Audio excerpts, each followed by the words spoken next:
So let us have a sample problem. As shown in the diagram, a weight of 10 Newton is suspended by two ropes. Okay. A, draw a free body diagram of the system. And then next is to compute for the tensions or the forces exerted by ropes T1 and T2. So yung gagawin natin. First is to draw a free body diagram. And next is to compute for the missing forces. As you can see sa ating illustration, we have one given force, the 10 Newton, yung force downwards. As you can see, this is already given. And then yung ating force ng T1 and T2. So we are going to find the value or the forces na meron sa ating T1 and T2. Okay? Okay, always remember, merong note dito. Always remember that the net force x coordinate is always equal to 0. And the net force of y coordinate is always equal to 0 as well. So ang technique dito, always remember that we have to add all the forces that we can find the x coordinate, and the answer should always be 0. And then we have to next add the forces in the y coordinate, and the answer should also be 0. So ang technique dito is, pag sinabing net force, we are going to add. Kasi natin net force, these are the sum of all the acting forces, right? So add lahat ng forces sa x coordinate, add lahat ng forces sa y coordinate, and the answer should be both 0. Okay? So let us proceed. Okay. So we have here the illustration given sa ating sample problem, and then yung ating free body diagram. As you can see, this is the free body diagram based on the illustration given sa ating sample problem. And as you can see, pag sinabi natin free body diagram, this shows the lines of action na meron sa ating illustration showing the direction of the forces. And as you can see, meron tayong T1 dito. It's already given.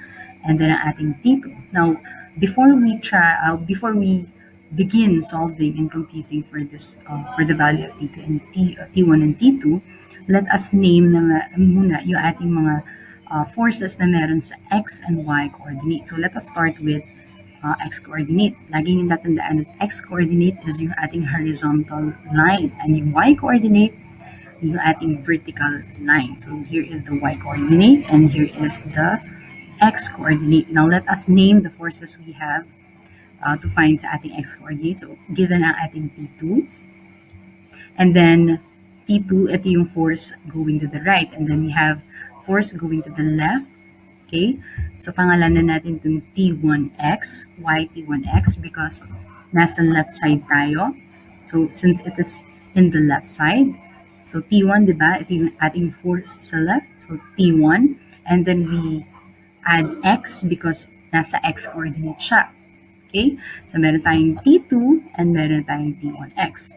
Next is yung ating force going upwards. Okay, let us name it T1y. Bakit T1y? Kasi again, it is in the left, okay, area. And then nasa T1 siya. And then y because nasa it lies sa ating y coordinate. So vertical yung line natin going upwards. Okay? And then lastly, yung ating isa pang force is yung ating given. Okay? So yung weight, okay, na meron tayo dito. So 10 Newton. As you can see here sa ating free body diagram, the only force that is given is the weight ng object na to, which is 10 Newton. Now we're going to solve for T1 and T2. Okay? And always remember, sabi dito, that the net force of x coordinate should always be equal to 0, and the net force of y coordinate should always be equal to 0. This time, let us start with y coordinate. Bakit sa y coordinate? Kasi we already have the given here. Titingnan natin sa y coordinate, meron tayong T1y, and then we have there the 60-degree angle, and then yung ating weight, which is 10 Newton. So meron na tayong 2 given dito. So unahin muna natin yung y coordinate. So Okay, net force of y coordinate is equal to 0. Okay, so ang titingnan dito is to substitute all the forces that must be added. Okay, so ano ba yung mga forces na meron tayo sa y coordinate?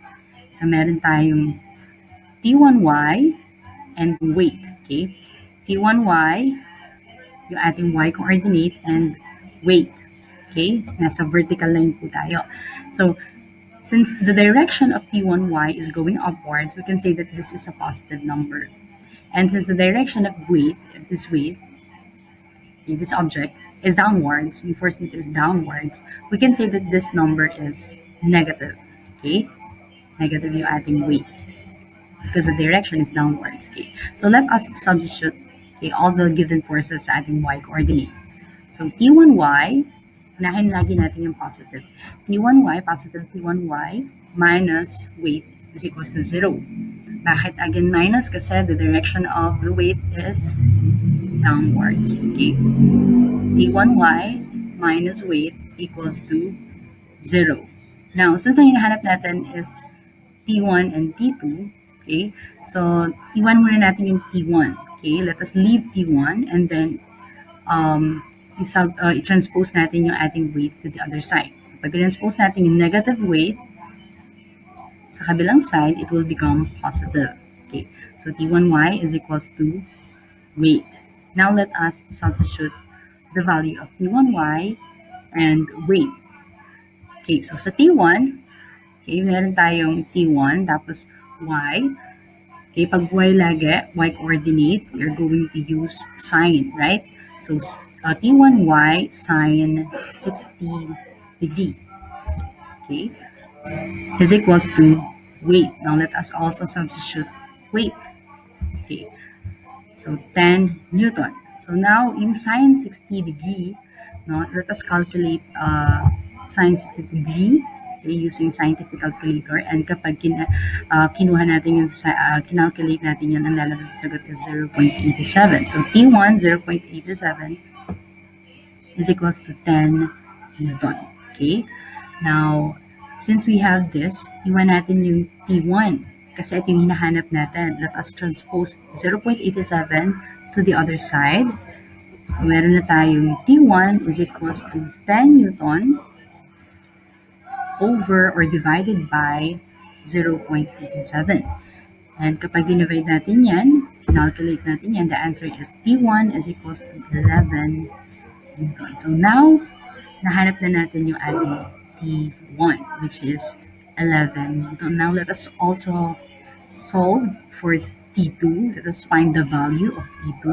Let us now go to the x-coordinates, the forces na meron tayo sa x-coordinate. So, asan ba yung x-coordinate natin?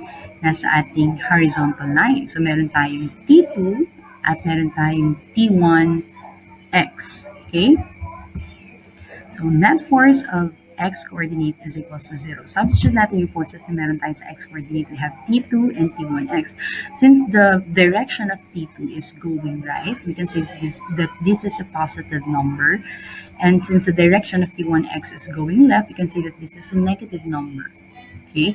So, dahil positive ang T2, unahin na natin siya. So, T2 minus T1x, because this is negative, so, isa-subtract natin siya. So, T2 minus T1x is equals to 0. Okay? Now, since we are finding the value of T2, iiwan natin siya sa side nito, and then we are going to transpose negative T1x to the other side. Now, when we transpose negative T1x to the other side, it will become positive. Okay? So, we have T2 equals to T1x. Okay? So, let us substitute yung ating T1x. So, we have here T1. We already found the value of T1, which is 11 Newton. And then x, pag sa x-coordinate, we are going to use cos. And then the given degree of angle, we have here 60 degree. So, T2 is equals to T1 cos 60 degree. And then substitute natin yung T1, which is 11 Newton. 11 Newton times 0.5 kasi yung ating cos 60 degrees. If you calculate it, the answer is 1/2 or 0.5. So 11 times 0.5, the answer is 6 Newton. So the value of T2 is 6 Newton. So nahanap na natin yung ating T1, nahanap na rin natin yung ating T2. Now, the question is, how do we know if our answers are correct? So, paano natin malalaman kung tama talaga yung sagot natin na 11 Newton for T1 and 6 Newton for T2? How do we know if our answers are correct? Okay, so let us check our answer. Okay, tandaan natin, always remember, kapag inad natin lahat ng coordinates ng forces sa ating x-coordinate, the answer should be 0. And kapag inad natin lahat ng forces sa y-coordinate, the answer should be 0. And then, ang sagot natin kanina, we have the value of T1, yung ating 11 Newton, and then the value of T2, which is 6 Newton. So now, let us check if our answers are correct.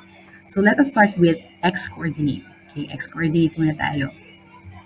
So the value of T2 is 6 Newton. So we have already calculated this, and the answer is 6 Newton. So since the direction of T2 is going right, so the answer is positive 6 Newton. Now let us compute for T1x. What is the value of T1x? So we have already calculated what the value of T1 is. So the answer is 11 Newton. And then yung x natin, which is yung cos theta natin. And then dahil given na yung ating degree, 60 degrees, so cos 60 degree. T1 cos 60 degree. So 11n, substitute natin yung T1, 11n cos 60 degree. So the answer is 6 Newton. So the answer is 6 Newton. But since the direction of T1x is going left, although ang sagot sa ating calculator is 6, gagawin natin siyang negative. Why? Because the direction is going left. So we have here negative 6 Newton and 6 Newton. Now let us prove if these two forces, ay kapag inad natin will be equal to 0. Kasi dapat 0 ang ating net force for the object to remain in its equilibrium. Now, gamitin natin formula na to, the net force of x-coordinate. So, ibig sabihin, we are going to add all the forces in the x-coordinate. Let us add negative 6 Newton plus positive 6 Newton. The answer is 0. So, nakuha na natin itong unang formula na to. Now, let us compute naman for the y-coordinates. Okay, ano ba yung ating mga y-coordinates? The forces we have in y-coordinate ay yung ating first, yung weight, which is already given in the first place. So, ating weight is 10 Newton. But since, again, the direction is downwards, although the given is positive, gagawin natin siyang negative. So, negative 10 Newton. Now, ano pa yung isa nating force sa y-coordinate? We have the T1y. So, T1y, we have already the value of T1, which is 11 Newton. And then y, sine theta natin. So, sine, and then 60 degrees. So, T1, 11 Newton, T1 natin. As you can see here, sine 60 degrees. So, the answer in this is positive 10 Newton. And because the direction of T1y is going upwards, the number, or the answer should also be positive. So we have your positive 10. Okay, and then apply na natin itong ating formula. Net force of y-coordinate is equal to 0. So let us add the forces in the y-coordinate. So we have positive 10 plus negative 10. The answer is 0. So nakuha ba natin to? Yes. So as you can see, positive 10 sa taas, negative 10 sa baba. Negative 6 sa left side and positive 6 sa right side. And all of this, pag inad natin on both sides, yung opposite sides, the answer are both 0. And because of that, the net force is 0. So, ibig sabihin, yung ating object is in equilibrium. And that would also mean na yung ating sagot sa T1 and T2 are both correct. So that's how we check our answer.